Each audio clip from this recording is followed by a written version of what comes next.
नमस्कार दोस्तों, आप सभी का मेरे YouTube चैनल डिजिटल इंडिया में स्वागत है। आज के वीडियो में हम दो तीन चीज़ के बारे में जानकारी प्राप्त करेंगे। पहला नंबर वाट किसे कहते हैं और दूसरा किलोवाट आवर किसे कहते हैं। किलोवाट आवर और यूनिट में क्या रिलेशन है, मतलब जो हमारे यहाँ मीटर आता, बिजली का बिल आता है वो यूनिट में आता है और हमारा जो एनर्जी मीटर लगा होता है वो किलोवाट आवर में ही रीडिंग देता है। उन सब के बारे में हम जानकारी प्राप्त करेंगे। तीसरा नंबर हॉर्स पावर के बारे में जानकारी प्राप्त करेंगे कि हॉर्स पावर किसे कहते हैं। और नेक्स्ट वीडियो में हम इनका आपस में कन्वर्जन बताएंगे कि एक यूनिट से दूसरी यूनिट में कैसे कन्वर्ट कर सकते हैं। तो चलिए शुरू करते हैं। पहला नंबर है वाट। तो वाट किसे कहते हैं? A watt is a unit of measurement of power. मतलब जो वाट है ये पावर को, इलेक्ट्रिकल पावर यानी पावर को मेजरमेंट करने के लिए प्रयोग किया जाता है। वाट मतलब इसका यूनिट है, इसको वाट में। और इस वाट को निकालने के लिए सबसे पहले हमें जानना है, यह जरूरी है कि वो डिवाइस, इलेक्ट्रिकल डिवाइस एसी से ऑपरेट होता है या डीसी से। अगर एसी से ऑपरेट होता है तो उसके लिए दूसरा फार्मूला लगेगा, डीसी से ऑपरेट होता है तो उसके लिए दूसरा फार्मूला लगेगा। तो चलिए हम पहला DC current to power calculation कर लेते हैं। इसके लिए हमारे पास फार्मूला है power equal to voltage into current. हम पावर को P से डिनोट करते हैं, वोल्टेज को V से और करंट को I से। इसको इस तरह भी लिख सकते हैं watt equal to volt into ampere. मतलब पावर का जो यूनिट है वाट है, वोल्टेज का वोल्ट, करंट का एम्पियर। तो चलिए एक एग्जांपल से समझ लेते हैं कि वाट डीसी डिवाइसेस में वाट कैसे निकालते हैं। तो एग्जांपल है यहाँ पे दिया हुआ है, calculate the power of a DC motor when the voltage is 12 volt and the current is 1.5 ampere. तो इसमें ये वाला फार्मूला लगेगा power equal to voltage into current. Voltage हमको दिया है 12 वोल्ट, करंट दिया है 1.5 एम्पियर। इस फार्मूले में पुट कर देंगे तो पावर इक्वल टू हमारा आ जाएगा 18 वाट, मतलब 18 वाट। दूसरा एक केस ले लेते हैं जब हमारा इलेक्ट्रिकल डिवाइस एसी से ऑपरेट होता है, एसी में वो भी सिंगल फेज से ऑपरेट होता है। तो हम उसका वाट कैसे निकालेंगे? इसके लिए हमारे पास फार्मूला होता है power equal to voltage into current into power factor.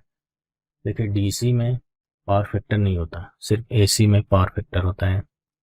तो यहाँ पे सिर्फ एक्स्ट्रा चीजें जुड़ जाएगी, वो है पावर फैक्टर। इसको इस तरीके से भी लिख सकते हैं P equal to V I into P F और watt equal to volt ampere into power factor. चलिए एक एग्जाम्पल देख लेते हैं। हमारे पास एक एग्जांपल है, what is the power consumption of single phase motor in watt when the power factor is 0.8 and the RMS voltage supply is 20 volt and phase current is 3 ampere. मतलब ये बोल रहा है कि हमारे पास एक मोटर है, एसी मोटर सिंगल फेज का, उसका पावर कंजम्पशन ज्ञात करना है वाट में, जिसका पावर फैक्टर है 0.8, वोल्टेज सप्लाई जो उसमें हम दे रहे हैं 220 वोल्ट दे रहे हैं, 220 वोल्ट मतलब सिंगल फेज ही है, और फेज करंट जो है 3 एम्पियर है। तो इसमें फार्मूला ये वाला लग जाएगा power equal to voltage into current into power factor. तो वोल्टेज यहाँ 220 दिया है, करंट 3 एम्पियर दिया है, पावर फैक्टर 0.8 दिया है। इसको सॉल्व करेंगे हम तो 5 to 8 वाट आएगा। इसको आप मल्टीप्लिकेशन कर लीजिए, इतना ही आएगा 528 वाट। तो इस तरह सिंगल फेज एसी से ऑपरेट होने वाले किसी भी डिवाइस का हम वाट निकालते हैं। तीसरा केस बनता है जब 3 फेज हमारा कोई इलेक्ट्रिकल अप्लायंस हो, उसका वाट या उसका पावर निकालना हो, तो उसके लिए हमारा जो फार्मूला होता है इसमें सिर्फ √3 ऐड हो जाता है, √3 into voltage into current into power factor. इसको इस तरीके से भी लिख सकते हैं P equal to √3 into V I into power factor और watt equal to √3 volt ampere into power factor. तो चलिए एक एग्जांपल से समझ लेते हैं। हमारे पास एक एग्जांपल सामने दिख रहा है, इसमें लिखा है what is the power consumption of 3 phase motor in watt when the power factor is 0.8 and the RMS voltage supply is 450 15 volt यानी 415 volt and the phase current is 8.7 ampere. तो हमारे इसमें क्या कह रहा है, हमारे पास 3 फेज मोटर है जिसका पावर फैक्टर 0.8 है, वोल्टेज सप्लाई उसमें है 415 वोल्ट दे रहे हैं क्योंकि 3 फेज है, और फेज करंट है 8.7 एम्पियर। तो उसका हमको पावर निकालना है, तो हम इस वाला फार्मूला में रख देंगे। √3 की वैल्यू आप सभी को मालूम है 1.732, वोल्टेज हमारा 415 वोल्ट दिया है, करंट 8.7 और पावर फैक्टर 0.8 दिया है। जब हम इसको सॉल्व करेंगे तो हमारा आएगा 5002.7 वाट, लगभग 5 किलोवाट। वाट से किलोवाट में बदलने के लिए 1000 से डिवाइड कर देते हैं तो लगभग 5 वाट आ जाए, 5 किलोवाट आ जाएगा। अब कुछ हम एक्स्ट्रा चीज़ें जान लेते हैं, जैसे हमारा जितने ज़्यादा वाट का डिवाइस होगा, इलेक्ट्रिकल अप्लायंसेस होगा, उतना ज़्यादा पावरफुल होगा, मतलब उससे उतना ज़्यादा हम काम ले सकते हैं। 1 किलोवाट इक्वल टू होता है 1000 वाट, 1000 वाट, और दूसरा 1 मेगावाट इक्वल टू होता है 1000 किलोवाट और 10⁶ वाट। तीसरा हमारा होता है 1 गीगावाट इक्वल टू 1000 मेगावाट होता है, और 10⁶ किलोवाट और 10⁹ वाट होता है। अब हम समझ लेते हैं किलोवाट आवर किसे कहते हैं, आवर कहिए या हावर कहिए, जो भी कहिए आपकी भाषा में। इसको डिनोट करते हैं kWh, स्मॉल के कैपिटल W स्मॉल h। तो हमारा एक kilowatt hour is unit of measurement of electrical energy, मतलब किलोवाट आवर का यूज हम इलेक्ट्रिकल एनर्जी को मेजरमेंट करने, अभी जब हम वाट पढ़े थे तो उसमें क्या होगा, उसकी पावर को मेजर कर, इलेक्ट्रिकल डिवाइस का पावर को मेजर कर रहा था, लेकिन किलोवाट आवर वो डिवाइस कितना एनर्जी ले रही है हमारी इलेक्ट्रिकल, उस एनर्जी को मेजर करेगा। ये उसको मेजर करने के लिए इसका प्रयोग किया जाता है, मतलब ये यूनिट है इलेक्ट्रिकल एनर्जी को मेजर करने के लिए।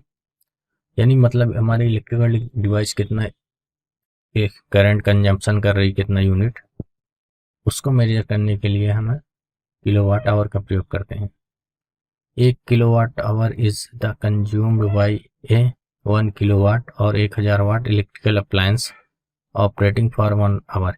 इसका कहने का मतलब है कोई हमारे पास 1 किलोवाट और 1000 वाट का डिवाइस है, कोई भी मान लीजिए एक मोटर है या हीटर है, वो अगर 1 घंटे के लिए लगातार ऑपरेट होगा तो हमारा एनर्जी 1 किलोवाट वो खर्च करेगा। समझ में, मतलब 1 किलोवाट या 1000 वाट, 1000 वाट इक्वल टू 1 किलोवाट होता है। कि कोई भी डिवाइस है, मान लीजिए 1 किलोवाट का हमारे पास हीटर है, उसको लगातार 1 घंटे तक जलाएंगे तो हमारा जो है 1 किलोवाट आवर एनर्जी वो कंज्यूम करेगा। हमारे जो घरों में हीटर लगे होते हैं सिंगल फेज और 3 फेज तो अधिकतर इंडस्ट्रियल एरिया में लगे होते हैं, उसमें जो रीडिंग आती है वो kWh में आती है, किलोवाट आवर में आती है। समझ में आया? एग्जाम्पल देख लेते हैं हम इसका। एक 60 वाट का फैन है हमारा, सीलिंग फैन मान लीजिए, वो 1 घंटे के लिए रन करता है, 1 घंटे लगातार चलता है, तो वो 60 watt hour 0.06 kilowatt hour energy consume करेगा। मतलब कहने का मतलब है 60 वाट 1 घंटे के लिए अगर वो ऑपरेट करेगा, 1 घंटा, इसमें मल्टीप्लाई कर देंगे जितने वाट का है तो वाट आवर में आ जाएगा, क्योंकि यहाँ पे वाट में दिया है, अगर किलोवाट होता तो किलोवाट आवर। और फिर इसको हमारा वाट आवर आ गया, किलोवाट में बदलने के लिए क्या करेंगे, इसमें 1000 से डिवाइड कर देंगे तो हमारा किलोवाट आवर एनर्जी आ जाएगा। अब दूसरा केस देख लेते हैं। 1000 वाट का कोई हमारा है डिवाइस या अप्लायंस, 1000 वाट और 1 किलोवाट का मोटर है जो 10 मिनट तक सिर्फ चलता है, तो हमारा वो कंज्यूम कितना करेगा, 167, लगभग 167 वाट आवर और 0.167 किलोवाट आवर। ये कैसे निकालेंगे हम, देखिए हमारा 10 मिनट है, इसको हम घंटे में कन्वर्ट करेंगे। 10 मिनट को घंटे में बदलने के लिए क्या करेंगे, 1 घंटे में 60 मिनट होता है, तो 10 भागे 60, हमारा जो आएगा उसको इसमें गुणा कर देंगे तो हमारा वाट आवर में आएगा, क्योंकि यहाँ वाट है, और इसमें गुणा कर देंगे तो इतना किलोवाट आवर एनर्जी कंज्यूम करेगा सिर्फ 10 मिनट चलाने के लिए। हमारे घरों में जो यूनिट होती है, बिजली का बिल आता है वो यूनिट में आता है, तो वही है 1 unit equal to 1 kilowatt hour. मतलब अब आप इससे आप किसी भी डिवाइस के, जैसे आपका बल्ब है, फैन है, 30 दिन का पूरा निकाल सकते हैं। एक दिन में 24 घंटे होते हैं, 24 घंटे इंटू 30 करके आप पूरे दिन 30 दिन का आप यूनिट निकाल सकते हैं कि हमारा कौन सा डिवाइस कितना यूनिट ले रहा है 30 दिन के अंदर। तो हमारा चलिए 1 kilowatt hour equal to 1000 watt hour होता है, इसको भी जान लीजिए। कुछ महत्वपूर्ण तत्व है। 1 megawatt hour equal to 1000 kilowatt hour होता है, और तीसरा हमारा 1 gigawatt hour equal to 1000 megawatt hour होता है। अब हॉर्स पावर किसे कहते हैं? हॉर्स पावर का शॉर्टकट में एचपी कहते हैं। A horsepower is a unit of measurement of power, usually in references to the output of engine and motor। मतलब ये भी एक इलेक्ट्रिकल जो अप्लायंसेस है, जैसे मोटर है, इंजन वगैरह है, उसकी पावर को नापने के लिए एचपी का प्रयोग करते हैं, जैसे वाट किलोवाट का करते हैं। स्पेशली ये मोटर और इंजन का आउटपुट नापने के लिए करते हैं, कितने वाट का ये आउटपुट दे रहा है हमें, कितने वाट का मोटर। और ये है 1 हॉर्स पावर इक्वल टू होता है 746 वाट, यानी 1 HP इक्वल टू 746 वाट। अब इसको किलोवाट में कन्वर्ट करें, क्या करेंगे? 1000 से डिवाइड कर देंगे तो यहाँ पे क्या आ जाएगा?